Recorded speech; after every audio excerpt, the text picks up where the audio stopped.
Hello friends, मैं आज आपके सामने एक वीडियो लाया हूँ जिसमें बहुत इंपॉर्टेंट टॉपिक पर आज हम बात करने वाले हैं। एक जो संगठन के बारे में क्वेश्चन पूछे जाते हैं किसी भी एग्ज़ाम में, ठीक है। यूपीएससी हो, यूपीपीसीएस हो, एसएससी हो, रेलवे हो, यूपी ट्रिपल एससी हो, अगर इन परीक्षा की आप तैयारी कर रहे हैं तो ये वीडियो आपके लिए बहुत इंपॉर्टेंट होने वाला है। क्यों? क्योंकि इसमें से एक या दो क्वेश्चन आने की पूरी पॉसिबिलिटीज़ होती है, ठीक है, और आते भी हैं। इवन आपको मैं प्रीवियस एक क्वेश्चन दिखाऊंगा कि यूपीएससी तक में ये एक क्वेश्चन आ चुका है, ठीक है। और बहुत सिंपल होते हैं, you just read it and learn it and take it.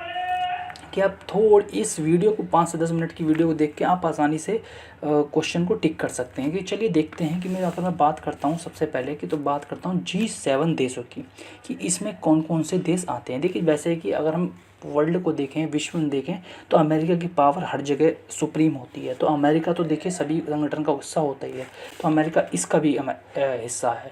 उसके साथ में होता है कनाडा। कनाडा भी एक विकसित देश है, वो भी इसका हिस्सा है।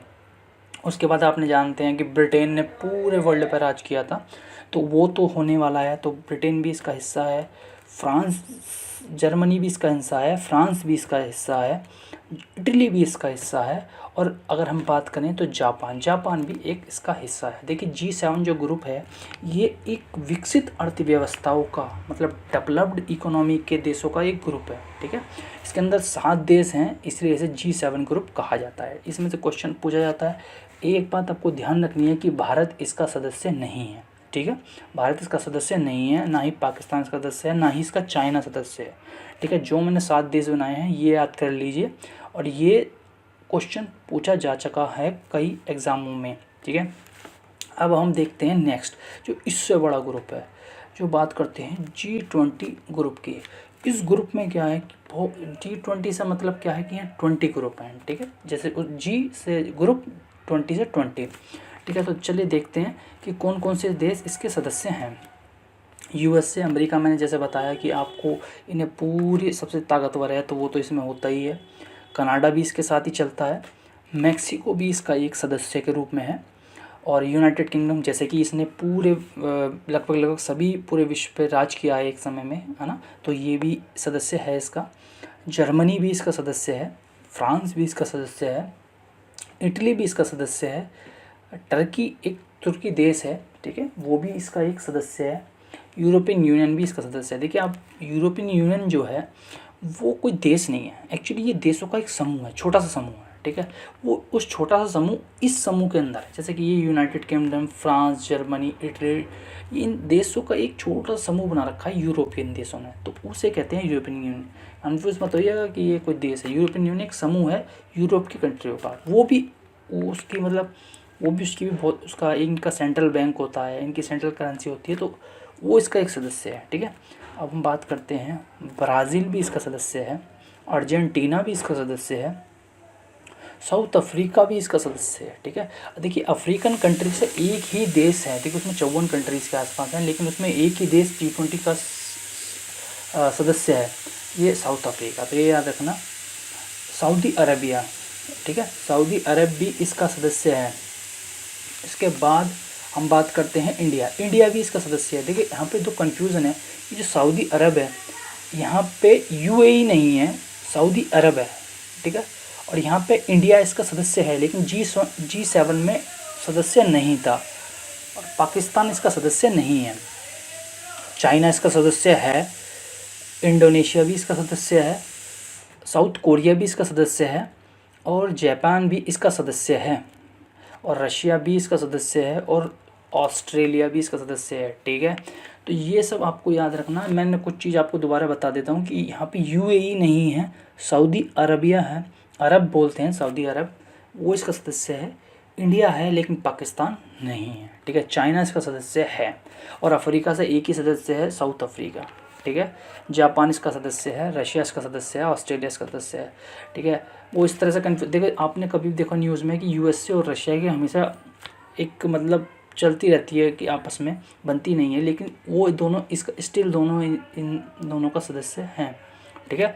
उसके बाद बात करते हैं G20 समिट की। क्यों बात करते हैं? क्योंकि देखिए G20 में है भारत इसका सदस्य, और भारत इसमें भाग लेता है, तो वो ऑटोमेटिक इम्पोर्टेंट बन जाता है कि G20 का वो सदस्य हों, तो 2019 की मैं बात करूँ तो 2019 में जो सबसे मीटिंग हुई थी वो जापान में हुई थी और फिजिकल मीटिंग हुई थी। उससे मतलब कि सब लोग चेयर पे आमने सामने बैठ के वो उसमें मतलब मीटिंग हुई थी।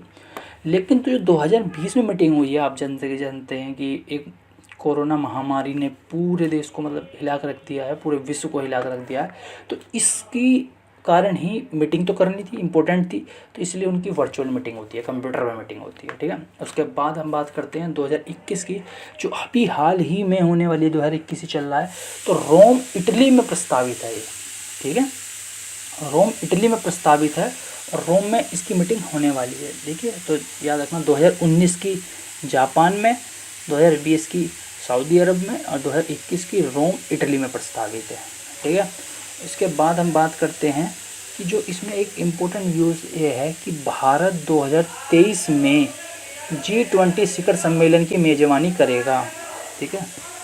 इम्पोर्टेंट बात ये है कि जो सबसे इम्पोर्टेंट बात ये है कि जो भारत है वो 2030 में G20 शिखर सम्मेलन की मेज़बानी करेगा, क्योंकि भारत का सदस्य है, ठीक है। लेकिन ये भारत पहले क्या है 2022 में करने वाला था, लेकिन ये G20 शिखर सम्मेलन के 2023 में करेगा, ठीक है। ये क्वेश्चन जाने की पूरी पॉसिबिलिटी है और पीछे पूछा भी गया है कि भारत कब करेगा, जब 2022 में करने वाला था, लेकिन अब ये चेंज हो गया है, ये 2023 में। हमने ये मौका इंडोनेशिया को दे दिया है कि इंडोनेशिया इसकी प्रस्तावित बहुत इंपॉर्टेंट टॉपिक है कि इसमें से आ सकता है क्वेश्चन, ठीक है। बात करते हैं मैं एक ट्रिक की। देखिए, जैसा कि अगर हम बात करते हैं कि ये G20 देश जो है ना, अगर आपने ये याद कर लिए, आपको ये याद करनी है, तो इसी के अंदर ही G8 भी ग्रुप है और G7 भी है। कुछ इसी ग्रुप के अंदर ही कुछ ऐसा मान लो से कि एक बहुत बड़ा G20 ग्रुप है, ये पूरा विश्व है। इस विश्व के अंदर इन 7 देशों ने मिलकर अपना एक छोटा सा ग्रुप बना लिया, ठीक है, कि हम इस मीटिंग में तो करेंगे, हम अलग कमरे में बैठ के 7 जने बात करेंगे, ठीक है। और इसी तरह G8 भी था। तो ये ध्यान रखना कि G8 और G7 की क्या प्रॉब्लम है। एक्चुअली में था क्या कि पहले ये आई थिंक 2014 से पहले या 2000 से पहले था, मुझे ईयर याद नहीं आ रहा, लेकिन G8 जो था ना, ये एक ग्रुप था, इसमें रशिया भी था। लेकिन हुआ क्या कि रशिया ने ना एक देश का मतलब कैप्चर कर लिया, उसने उस देश पर कब्जा कर लिया, क्रीमिया नाम का था। तो वो उस कारण क्या हुआ कि ये सब देश मतलब सभी देश उसके खिलाफ़ हो गए कि ठीक है, आप इस युग में किसी देश पे कब्जा नहीं कर सकते। और इसी कारण उन्होंने क्या काम करा कि अपने ग्रुप में से रशिया को निकाल दिया। अब ये G8 थे, तो G8 में से एक रशिया निकल गया, तो कितने बचे G7। तो इन्हें G7 कहते हैं। G8 की बात चलती है न्यूज़ में, तो कभी G8 का याद रखना कि रशिया भी उसमें इन्वॉल्व होगा, और G20 इन तीनों सब का मिले रहना है, ठीक है। इसमें और भी देश आ जाते हैं, जैसे कि इंडिया, UAE के, सऊदी अरब की मैंने आपको बताई दी है कि सऊदी अरब जो है वो है UAE का नहीं है। अफ्रीका से एक ही है, साउथ अफ्रीका, और इंडिया है, पाकिस्तान इसमें नहीं है, ठीक है।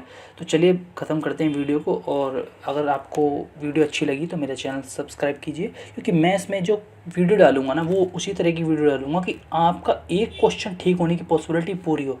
कि आपसे 8 से 10 मिनट अगर आप इस पर खर्च कर रहे हैं तो वो ये पॉसिबिलिटी होनी चाहिए कि आप उस वीडियो को देख के कम से कम एक क्वेश्चन आगे बढ़ें, ठीक है। मेरा मकसद यहाँ उसे आपका टाइम बर्बाद करना नहीं है, बहुत कीमती है। तो इसलिए आप इस वीडियो को 1 से 2 बार देखिए या 2 से 3 बार आराम से देखिए, याद कर लीजिए और क्वेश्चन आराम से लगा पाएंगे आप। आपको एक क्वेश्चन में दिखा भी देता हूँ, UPSC का क्या आया था कि in which of the following groups are all the 4 country member of the G20, ठीक है। ए ऑप्शन B दिया था, C दिया था, D दिया था। देखिए, इसे आप खुद करने की कोशिश कीजिएगा, वैसे मैं इसका आंसर नीचे लिख देता हूँ, आप यहाँ वीडियो पॉज करके आप करिएगा, आंसर थोड़ा बाद में देखिएगा, ठीक है। तो वैसे इसका आंसर D है कि Argentina, Mexico, south Africa and Turkey, ठीक है, वो इसका आंसर है। और जो बाकी हैं उसमें कोई ना कोई देश मैंने UPSC ने अलग अलग डाला है, तो आप वो पहचानिए और ख़ुद देखिए, ठीक है। तो चलिए बाय, वीडियो ख़त्म कर दें, ठीक है। पढ़ते रहिए, आगे बढ़ते रहिए, थैंक यू।